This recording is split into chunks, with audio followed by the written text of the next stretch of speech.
Headaches. आज हम बात करेंगे माइग्रेन और होम रेमेडीज के बारे में। ये सेकंड वीडियो है। पहला वीडियो हमने माइग्रेन के कॉजेस, ट्रिगर्स और क्यों होता है इसके बारे में किया था। वो पार्ट 1 की लिंक मैं यहाँ पे दे देती हूँ। You are watching Food Talk by doctor Sonal Kolte. I am clinical dietitian, weight loss expert and nutritionist. अगर आपको मेरा चैनल अच्छा लगता है तो प्लीज सब्सक्राइब कीजिए। अगर ऑलरेडी सब्सक्राइब्ड है तो फेसबुक और ट्विटर पे शेयर कीजिए। अगर आपको मुझसे डाइट प्लान बनवाना है तो प्लीज विजिट www.mydietplan.co.in। माइग्रेन और हेडेक्स। माइग्रेन से जो हेडेक होता है उससे अगर आपको छुटकारा पाना है तो कुछ उपाय मैं यहाँ पे बता रही हूँ। इसको आप यूज करके देखिए, उससे आपको जरूर फायदा होगा। सबसे नंबर 1 पे आता है ड्रिंकिंग वाटर। हाँ, प्लेन अपना पानी जो है उससे भी बहुत बार हेडेक से आपको छुटकारा मिल सकता है। बहुत बार डिहाइड्रेशन हो जाने की वजह से, यानी शरीर में पानी की कमतरता हो जाने की वजह से भी आपको हेडेक हो सकता है। इसीलिए जब भी आपको पानी पीना है तो डिटॉक्स वाटर का इस्तेमाल कीजिए, या सादा प्लेन वाटर भी आप ले सकते हैं। डिटॉक्स वाटर में आपको ज्यादा विटामिन मिलेंगे, इसीलिए डिटॉक्स वाटर भी यहाँ पे कारगर हो सकता है।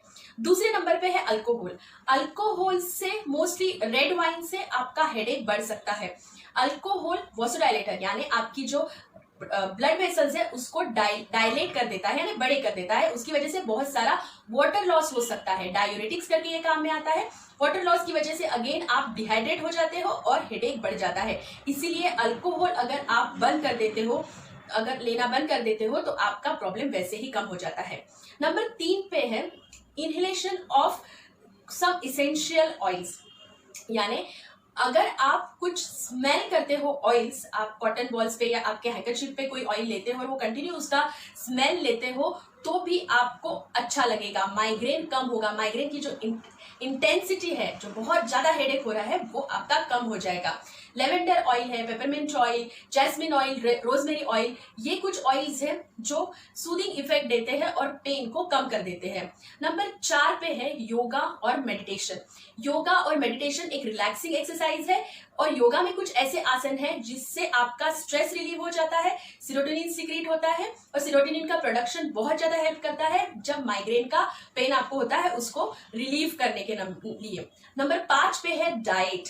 डाइट के बारे में ही बात करना चाह रही हूँ। I am a dietitian, so diet के बारे में पक्का बात करूंगी। कुछ चीजें हैं, जैसे लास्ट वीडियो में मैंने बोला था कि एलर्जिक जो फूड है उसे हमें बंद करना है। कुछ डायरी आपको मेंटेन करनी है। वो डायरी में से आपको एलर्जी जो है, जैसे जिस खाने के पदार्थ से आपको तकलीफ हो रही है उसको आपको हटाना है एक 6 to 10 वीक्स और फिर उसे ऐड करना है। ऐसी एक स्टडी भी हुई थी जिससे आपको पता चलेगा कि इस फूड की वजह से आपको माइग्रेन की तकलीफ हो रही है या आपको हेडेक्स हो रहे हैं।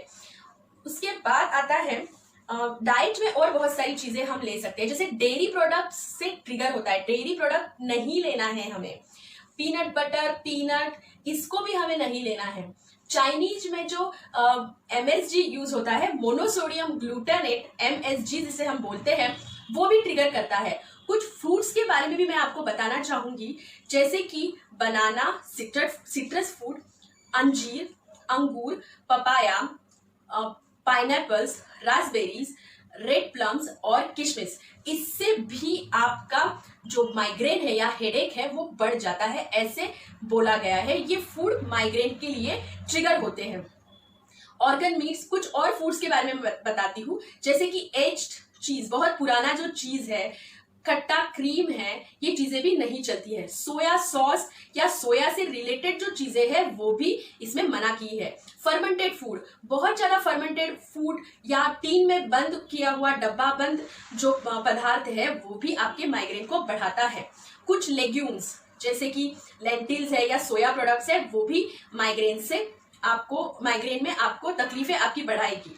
सो chocolate, cocoa, organ meats, salted dried meat, ये भी आपको नहीं लेना है। चिकन लीवर्स अगर आप ले रहे हैं तो इससे भी माइग्रेन आपका बढ़ जाएगा। और जिससे सीजनिंग और फ्लेवर्स को जो एनहांस करते हैं, आर्टिफिशियल स्वीटनर्स है, ये भी आपको अवॉइड करने पड़ेंगे। सो ये सब चीजों को आपको अवॉइड करना है। ये फूड्स में कुछ चीजें बताई गई हैं। सो 5वें नंबर पे है एडिक्वेट स्लीप। स्लीप बहुत जरूरी है। रात की 7 से 8 आवर्स की स्लीप अगर आप लेते हैं तो वो बहुत ज्यादा रिलैक्सिंग रहता है और आपके माइंड को रिलैक्स रहता है, एक मेडिटेशन के तौर पे ये काम में आता है। सो रात की नींद बहुत जरूरी है। वहां पे बहुत सारे हार्मोन सीक्रेट होते हैं और उसकी वजह से माइग्रेन का जो आपका अटैक है और माइग्रेन जो आपको इंड्यूस्ड हो रहा है, इनएडिक्वेट स्लीप और एक्सेस स्लीप, ज्यादा भी नहीं चाहिए और कम भी नहीं चाहिए, वो प्रॉपर इनएडिक्वेट स्लीप हमें चाहिए जो आपको माइग्रेन के पेन से रिलीव करेगी। उसके बाद रिलैक्सेशन थेरेपी है बायोफीडबैक थेरेपी।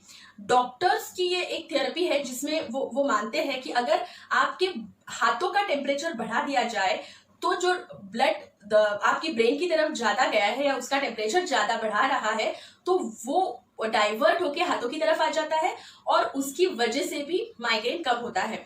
सो ये भी एक रिलैक्सेशन टेक्निक मानी जाती है। उसके बाद है प्रेगनेंसी, जैसे कि बोला गया था कि हार्मोनल ट्रिगर्स होते हैं, तो हार्मोनल ट्रिगर्स में प्रेगनेंसी में माइग्रेन डिसअपियर हो जाता है क्योंकि एस्ट्रोजन और प्रोजेस्टेरॉन लेवल थोड़ी सी कम ज्यादा हो जाती है। सो मेंस्ट्रुअल डिसऑर्डर में जिसको भी मेंसेस के पहले बाद में माइग्रेन हो रहा है उनको प्रेगनेंसी के टाइम पे वो नहीं होगा, मोस्टली केसेस में ये देखा गया है। इवन हंगर, खाना कौन से टाइम पे खा रहे हैं ये भी एक ट्रिगरिंग पॉइंट हो सकता है। आप सुबह खा रहे हो और एकदम रात को खा रहे हो, गैप्स बहुत लंबी लंबी है, तो भी आपको माइग्रेन होगा क्योंकि हाइपोग्लाइसीमिया हो सकता है। सो राइज हो जाता है शुगर में या कम हो जाती है शुगर, तो दोनों चीजों में आपको माइग्रेन का अटैक आने की संभावना है। इसीलिए रेगुलर टाइम्स पे मिल लीजिए, छोटे छोटे इंटरवल्स रखिए, पानी का इंटेक बराबर रखिए, बराबर स्लीप लीजिए, एक्सरसाइज रेगुलरली कीजिए। जैसे कि लास्ट वीडियो में मैंने बोला था कि आप एक दिन एक्सरसाइज कर रहे हो और उसके बाद महीना भर एक्सरसाइज नहीं कर रहे, एकदम से जो एक्सरसाइज आएगी वो ट्रिगर करेगी आपके माइग्रेन को। तो ये सब चीजों का ध्यान आपको रखना है। Take care, thank you very much.